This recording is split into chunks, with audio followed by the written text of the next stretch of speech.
Hello, I'm Ollie and this is CriminOlly, where I talk about crime, pulp, horror, that kind of thing. Today I've got a gadget review for you. It's my review of the Bigme B1051C colour e-ink tablet.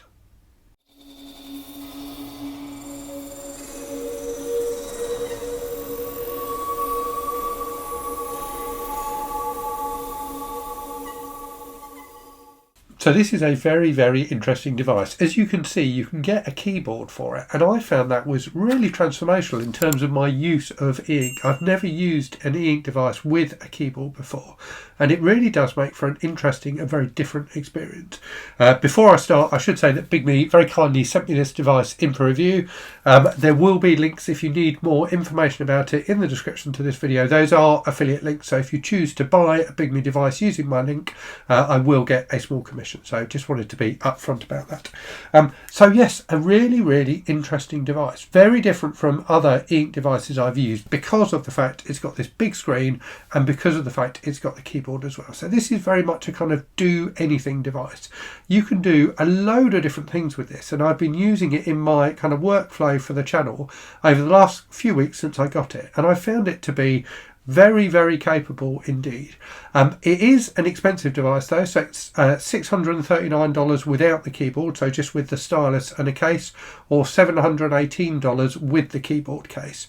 So it's something I think that you need to consider if this is the right device for you. And I think for the right people who've got the right kind of requirements from an e-ink device, this is really, really compelling, but it's definitely not for everyone because of that price.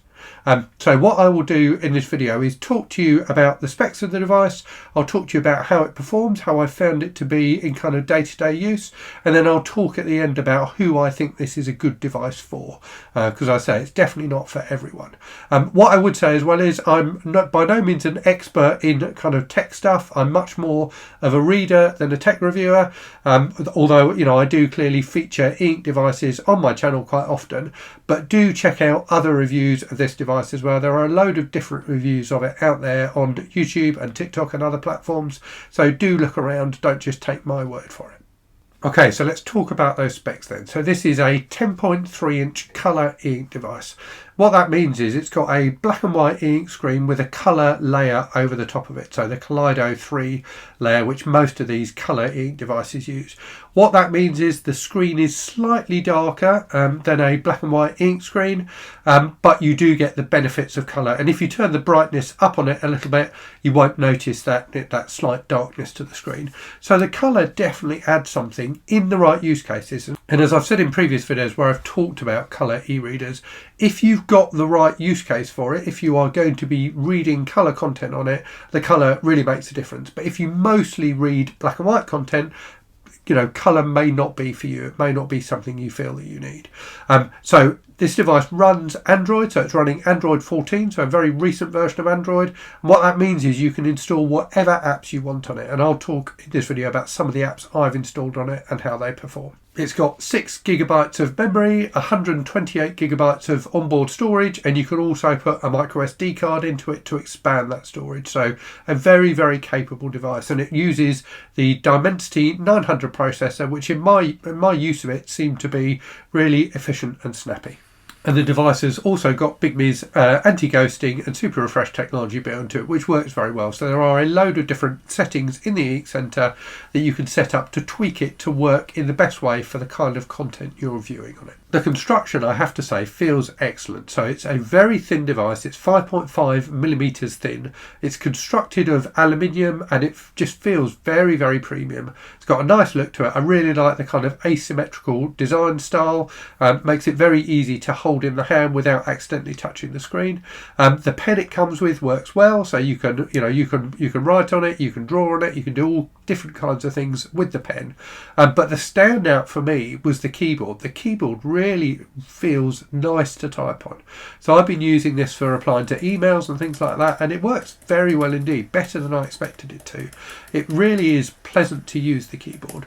The one downside with the keyboard working with an e-ink screen is the trackpad. So the trackpad works fine, but it's very stuttery in terms of the movement of the cursor across the screen, because the refresh on this even when you've got it on kind of ultra fast mode, isn't as fast as the refresh on a laptop or something like that. So I found I tend not to use the trackpad too much, but the keyboard itself works excellently. So Bigme also provide a screen protector for it, which I have applied to my device. I didn't quite manage to get it on straight, but I nearly did.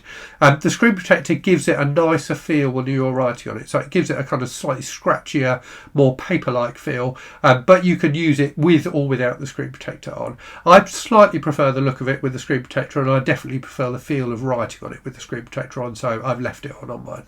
And in terms of software, it comes with a load of inbuilt Bigme things, including Bigme GPT. So that's like an AI client built on the top of ChatGPT, which works, works fine. I've used it in a number of different scenarios to get information from ChatGPT, so that works well, and it's free for life. You don't have to pay any kind of licensing fee to use that. You've also got like the built-in e-reader app from Bigme, which works very well indeed, and really nice to use. Very, very configurable. You can change like font sizes and margins and the kind of line spacing and things like that. And you can also have, which is my favourite way of reading, have it in kind of 2-column mode in landscape, which with the big screen makes it very, very nice to read on. You've also got the Bigme note-taking app, which is full-featured and simple to use, so you can set up easily kind of notebooks and things like that to structure the way you're recording information. It's got optical character recognition, so you can change your handwritten text into typed text, and I found even with my terrible handwriting that works pretty well. And you can also use the kind of AI functionality in your handwritten text if you need to. So it's full-featured and easy to use. And because it's got Android, you can install whatever apps you want on here. So it comes with Microsoft OneNote pre-installed, but you can install other note-taking and drawing apps and things like that as well, should you want to. In terms of performance, it works very well indeed. That processor is snappy, and I think having 6 gigabytes of RAM definitely helps as well. The screen is really nice to read on. Great for black and white text, but also very good for colour as well. So as with all these colour ink devices, the colours are more muted than you would get on an LCD device. But I did find this screen very nice to read colour content on. So I've been reading some comics on here, and I've also read magazines. So in the Libby app, which because it's Android, you can install, I can get access to a load of different magazines, and I found it really nice to read magazines on this big 10-inch colour screen. Much easier on the eyes than using an LCD screen.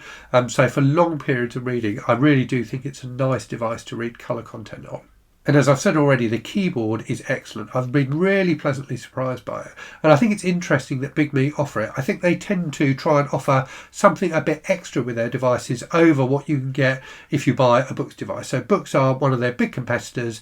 Their kind of obvious equivalent to this from Books would be like the Books Air 4C or something like that, but that doesn't, as far as I know, come with a keyboard case. So the fact you can get the keyboard for the Bigme gives you something a little bit extra, and I found the keyboard really great to use. So one of the things I've been using the device for over the last couple of weeks is reading and taking notes on short stories. So I'm putting together a short story anthology at the moment, and I need to review all of the stories that have been sent in and take notes to help me decide which ones will end up in the final book. Using the Bigme, I can do all of that on one device. So normally I would probably be reading the stories on an ink screen and taking notes on my laptop or something like that. But with the Bigme, I can have it set up in a split screen mode. So I've got the story on one half of the screen and a note-taking app on the other, and I can use the keyboard to take notes as I go. And it works very well indeed. So it's all very positive so far. Let's talk about the one less positive thing about the device. And this is a criticism I've levelled at Bigme in my reviews of other devices from them. And this is that their software can feel a little bit rough around the edges at times. It's not quite as refined and nice to look at as some of their competitors. It's easy to use, it works, but the kind of UI design and things like that isn't always that great. And the other problem you get, if particularly as a Western user, is there are a lot of applications that come pre-installed on it, which are for the Chinese market. So I have no idea how to use these applications. The menus and things like that are in Chinese characters, so I can't read them. I think it would be great for Bigme to offer kind of localized versions of their devices. So offer different versions for the Western market that have a different software stack built into them. And that is feedback I've given Bigme directly. So they are very open to hearing opinions from people like me to make their devices better. And I have to say they do offer very regular software updates. I think I've had 2 updates on this since I got it. So they are continually trying to improve their devices. So now we get onto the question of who is it for. So given that this is an expensive device, I do think you need to think carefully about whether it's right for you. I think this device is one that is very good for people who are doing the kinds of things I've been doing with it. So if you are someone who needs to review a lot of text and you want to take notes and things like that as well, then I think this is great. It's much nicer to read on than an LCD screen, a laptop screen or an iPad or something like that. So if you are, going to be reading and reviewing big amounts of text, but you also want to be able to take notes easily on those on a single device, I think this is very, very compelling. Particularly if you're going to be reviewing colour content. So if you are going to be reading magazines and comics and things like that, and you want the ability to easily take notes while you do so, I think this would be a good device for you. So those are my thoughts on the Bigme B1051C. I think it's a great device for the right people, but probably not for everyone. Do let me know what you think in the comments, and remember, in the description to the video there'll be a link to the Bigme store where you can find out more information. Anyway, I will leave it there and say, as always, thank you very much for watching. Hope you're safe and well out there. Hope you're reading good stuff, and I'll speak to you again very soon. Cheerio.